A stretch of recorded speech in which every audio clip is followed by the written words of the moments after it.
Hello everyone, and welcome to this continuation of Un'Goro card reviews. We're going to be discussing Shaman now. So Shaman, okay, first off, disclaimers as per usual. Well, this is pre the set coming out. I might be very wrong about a lot of these things. Maybe in a week I'll make a video to apologize on all the things I was wrong about, or maybe you can just uh, take shots of my video and rub it in my face when I'm wrong. But we'll see. Um, so Shaman has two main themes and archetypes in this expansion. They have the sort of Murloc theme and the elemental theme. So we're going to break the discussion down into those two things, and then we'll discuss the fringe cards that have nothing to do with either of those afterwards.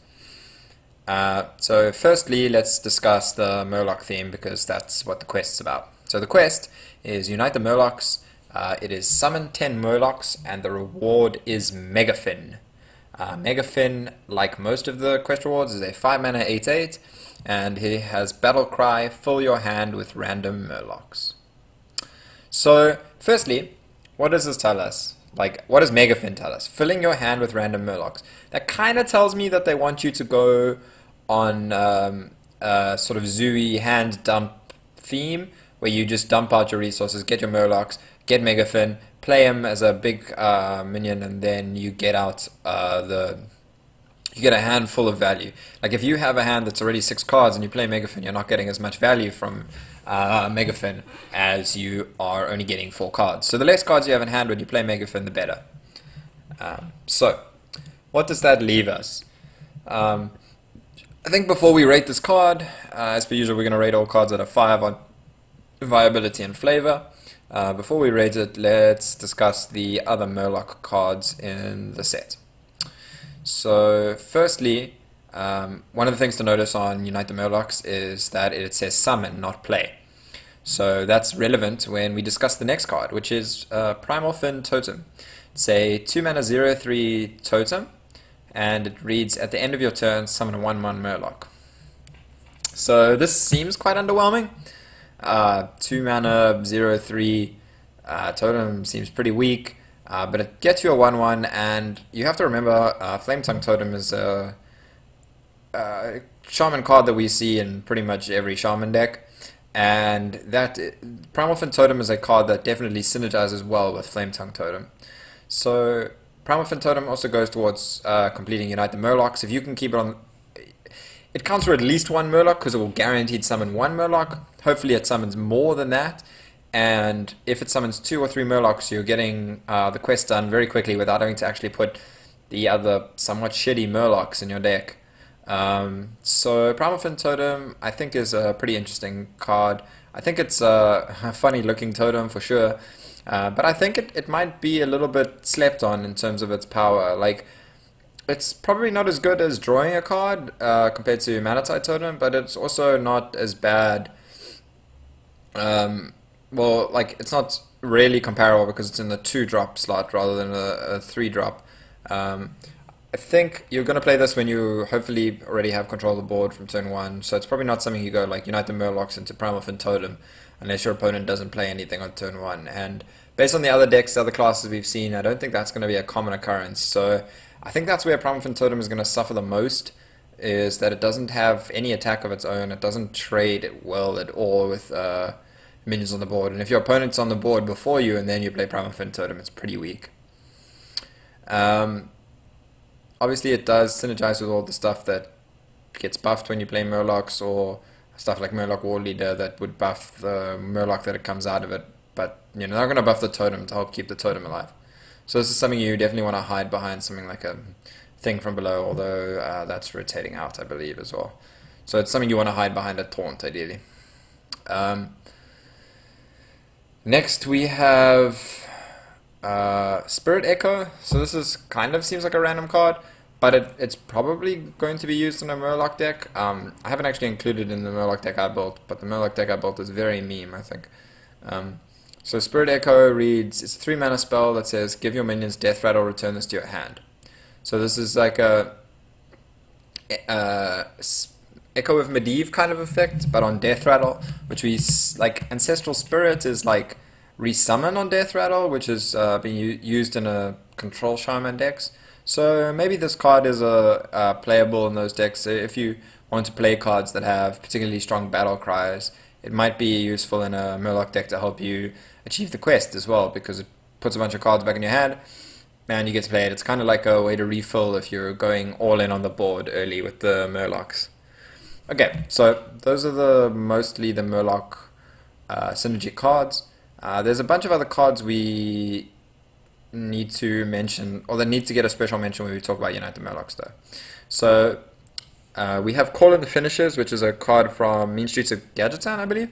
It's a 4-mana spell that summons 4 1/1 Murlocs. So this is in one card, completing 40% of the requirements of the quest. So 2 Call in the Finishers and 2 Primalfin Totems is a way you could complete the quest without actually having any Murlocs in your deck. Maybe that's viable, I don't know. Call in the Finishers is awkward because 4 1/1s later on turn 4 is a little bit weak. And I'm not sure it's really the best value. And then another card that definitely deserves mention is Finger the Flying Star, also from Mean Streets of Gadgetzan. So Finger will summon Murlocs from your deck when it kills minions. So it's really strong when you have Murlocs like Bluegill and Murloc War Leader. We've seen these be used extensively in Paladin and Rogue and other classes to sort of make the Murloc effect is very powerful when you summon both let's say a charge minion and a minion that buffs your other Murlocs, also buffing the Finger in return. So I think that's definitely a way we could help fulfill the quest here. Finger kind of is counting for 3 Murlocs in that you play Finger. If it trades into something, it summons 2 Murlocs from your deck, and then you are getting 3 Murlocs essentially out of the Finger. So I think that's a pretty powerful effect, and when building this deck I was kind of trying to build it around Finger to a certain extent, so I didn't actually want to include too many other Murlocs. The only other Murloc that I've included is Rockpool Hunter, other than the normal Finger package that is, and that's a 2-mana 2/3, it's a neutral, but I'll just discuss it now a little bit. It's a 2-mana 2/3 neutral Murloc that reads, give a friendly Murloc +1/+1. So like a Shattered Sun Cleric with inverted stats and cheaper for Murlocs. This is one of the few Murloc cards that actually is just good for its value by itself, right? Most of the others, they synergize with each other, but they're not good alone. And this is a card that barely passes the vanilla test, but if you actually have a Murloc on board, it is pretty strong. And something like Coin Primalfin Totem into Rockpool Hunter could be a way of curving out pretty well. The big problem being you do want to play Unite the Murlocs on one, otherwise you're missing 2 Murlocs for your Murloc account. And then we have cards like Ravasaur Runt, just a good card when you have multiple minions on the board and like a Zooey type deck. You're always at least got the Shaman Hero Power, so you only really need to have one on board, Hero Power and Ravasaur Runt, and then it gets the Adapt, which is pretty strong, I think. Adapts such as Divine Shield, Wind Fury, these are all really strong when played alongside Flame Tongue Totem. And then we have a bit of a menagerie theme here, so we managed to put in Menagerie Magician, which gives a friendly Beast Murloc and Dragon +2/+2. In order to facilitate that, I kind of just shoved Fairy Dragons in as the only playable dragons, just to give it more of a zoo board heavy theme. And then we also have Gentle Megasaur as the sort of beast alongside Ravasaur Runt. And Gentle Megasaur is a 4-mana 5/4 that reads Adapt your Murlocs. So if you do get a board full of Murlocs, Gentle Megasaur is a very strong card to play on that turn that you have a board full of Murlocs. But this deck is probably more meme than viable, to be honest. It lacks a lot of card draw, maybe some Ancestral Knowledges, although I think those are probably rotating out. Like a lot of Shaman decks, it just lacks a lot of card draw. We don't have a Zerdrakes anymore to facilitate card draw. That would have been a great card for this deck. So yeah, I think that might be the biggest weakness of this deck. We've even got Knife Juggler in this deck, which is probably not good enough, but with the heavy Zoo-ish theme, Knife Juggler might have been playable. Defender of Argus. This is basically like a Zoo deck for Shaman, but Shaman doesn't have life tap, so yeah, it's probably just bad. It's probably worse than Zoo. It's probably worse than Hunter. Probably worse than. It's probably one of the worst decks I built. But I think that there is potential in the Finger, using Finger and calling the finishes to complete the quest and Primal Fin Totem. So you're not actually putting any other Murlocs other than the normal Finger 5 in your Murloc deck to complete the quest. I then just kind of built a very meme deck around that. But I think that there are some more solid decks that could be built around that.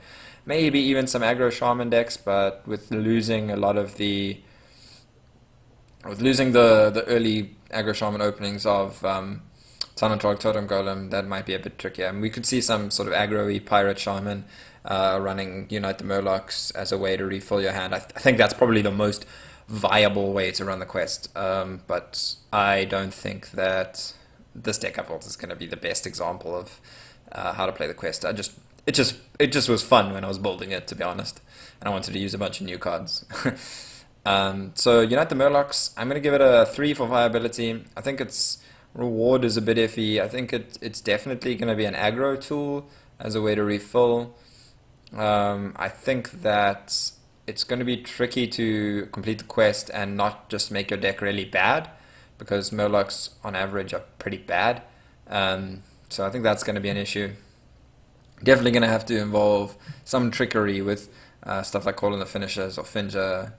Trickery to get your Murlocs out without having to play them, because, well, if you get them without having to play them, then they might be okay, but otherwise, yeah, Murlocs are quite bad. I don't know how else to say that, really. They're just not good.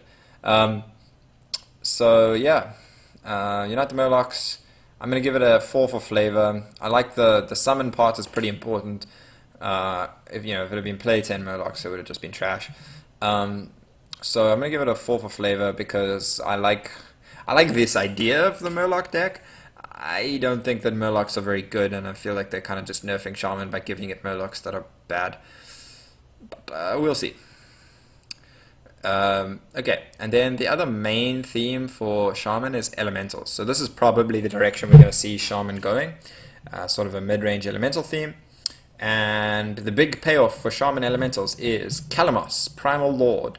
Kalamos is an 8 mana 7/7 Elemental with Battle Cry. If you played an Elemental last turn, cast an Elemental Invocation. So the Elemental Invocations are... you get a choice of 4 of them. It's deal 3 damage to all opponent's minions. Enemy minions, restores 12 health, which is water. Earth, which is fill your board with 1/1 elementals. Okay, here they are. So fire, deal 6 damage to enemy hero. Water, restore 12 health to your hero. Invocation of Earth, which is fill your board with 1/1 elementals, and Invocation of Air, which is deal 3 damage to all enemy minions. So Invocation of Air, probably the strongest here. Dealing damage to enemy minions, sort of a board clear, and you're developing a minion. That's a very strong effect. Invocation of Water might well be required a lot of the time to out-heal the aggro decks and stabilize when you play your big elemental. Invocation of Fire, probably only ever going to be used for lethal. So it's a way to finish with this deck without having to put in burst like Lava Burst in the deck. And Invocation of Earth, only really on an empty board with everyone low on resources are you going to play this. But Kalamos is basically requires you to have played an elemental last turn. So if you've played an elemental last turn, filling your board with 1/1s is probably not that good because you probably have some other thing on the board. So it's certainly not an empty board situation, unless your opponent traded into it and then they didn't develop themselves, or I don't know. I think Earth is pretty weak. I think the importance here is that the Battle Cry is conditional. So we're seeing the theme with all the elemental cards that the Battle Cry is conditional on playing an elemental the turn before. This is sort of different to the Dragon condition we've seen before. One interesting thing about this condition to note is that it telegraphs a little bit. So if your opponent plays Stone Sentinel or some of them elemental on 7, you have to be prepared. If they've been holding some card, you have to be prepared for it to be Calamos, and that's one of the things that certainly brings out the skill in the game. Is it's difficult to play around Calamos, or it's easier to play around Calamos if you can read your opponent a bit better, and I like that fact. I think Calamos is definitely the best payoff for elemental decks, and it's probably the main reason we're going to see Shaman being the elemental class, which makes a lot of sense, right? I mean, it 100% makes sense for Shaman. I just a little bit disappointed that we haven't seen enough good elemental payoff in other classes.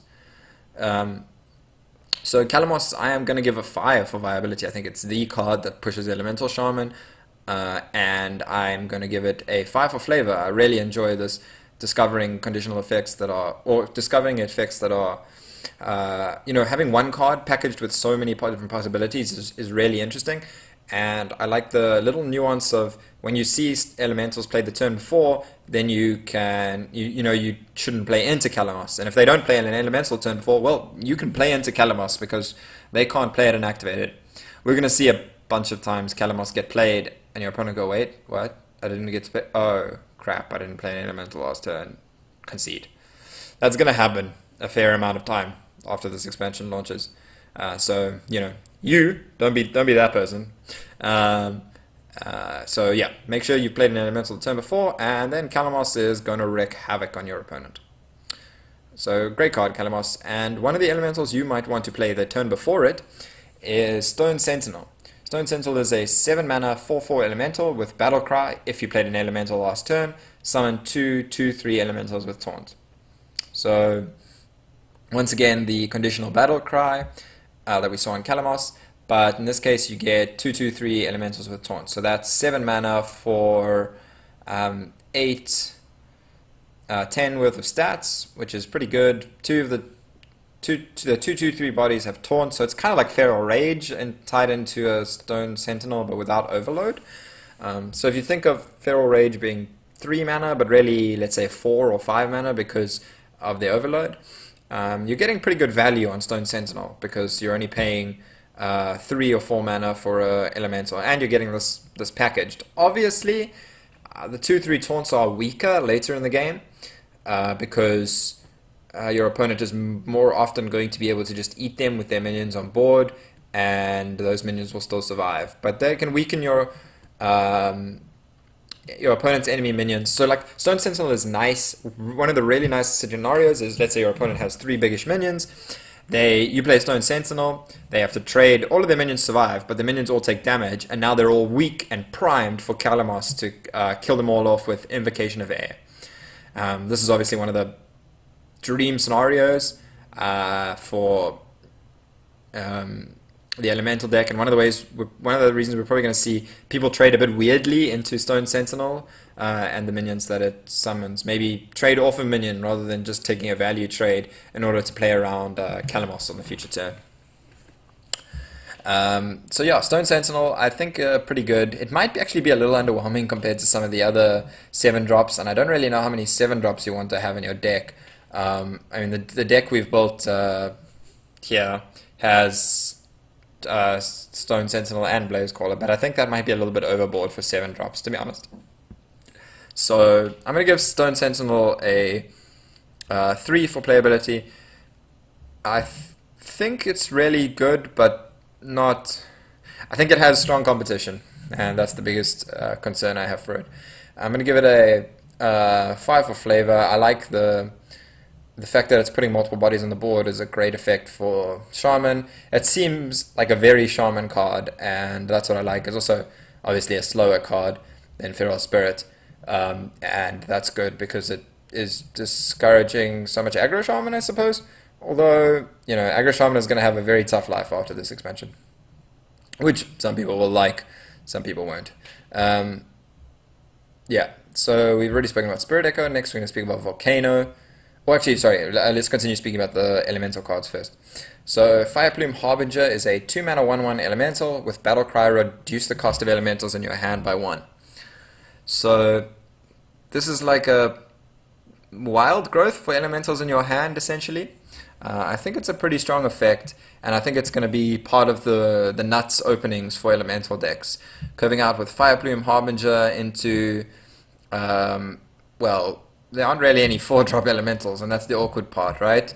So let's say you go Coin Fireplume Harbinger, then turn 2 you go like Tar Creeper, turn 3 you yeah, there's no 4-drop elementals. That's the problem. That's the one card that makes this awkward. But if you hit your big elementals, you can at least go like Fire Elemental into Kalamos, right? And it makes it a bit stronger for when Kalamos can come down and have that effect. Also, just getting free one-cost elementals like Glacial Shard could be really important. Um, I think it's a decent deck, decent card, decent for the 2-drop elemental slot. It's this good 3-drop elemental follow-up, which is important. So I'm going to give it a 3 for playability. I think it's just a bit awkward with the way the elemental decks curve out.